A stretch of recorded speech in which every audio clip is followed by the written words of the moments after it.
You know, there was a big shift, really. I think for me, you know, in the late '60s, you know, when things went from being like, you know, 45 singles pop songs Right. and with a real jingle jangly guitars. Right. I remember hearing Satisfaction for the first time. Yeah.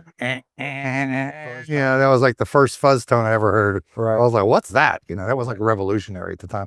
That change of sound. And the Beatles dipped into that some towards the Yeah, you know, and even to this day, I mean, we play a lot of Beatles songs in the dressing room. yeah. And there were some really influential and hard to play licks Yeah. even today. You know, I mean, they were a lot better than I think people thought. You know, they thought they were a pop group, which they were. You know, one of the biggest in the world. But I mean, their guitar sounds, and of course, they had one of the greatest producers in the world. Yeah. Joff Emmerich, and A couple of really good songwriters. Actually, Yeah. 3 really good songs. Yeah, exactly. And I think they were probably Vox amps and Gretsch guitars. You know, that was predominantly what they were playing Rickenbacker. Right. And I think there was some Gretsch. Telecasters mixed in there. Yeah. Drums and Strats, probably. So, you know, I during that time, things started slowly getting more, you know, saturated. I guess I wouldn't call it so distorted, but it saturated in more of what guitar players like to term like the Brown sound, which is, you know, that another influential album guitar tone wise, I think was the Beanie, you know, the John Mayall album with Clapton on it. Yeah. Yeah. And I think that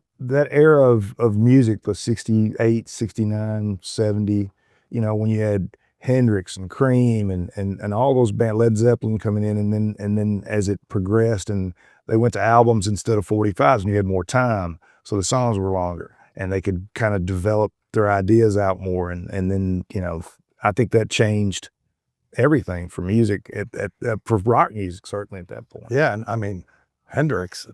Well, he was, You know, I mean, he was mind blowing. I mean, and he blew the minds of all the greatest guitar players at the time. You know, Clapton, Beck, all those guys are like, what do we do now? You know? right. Yeah. So, you know, that was a radical, you know, change.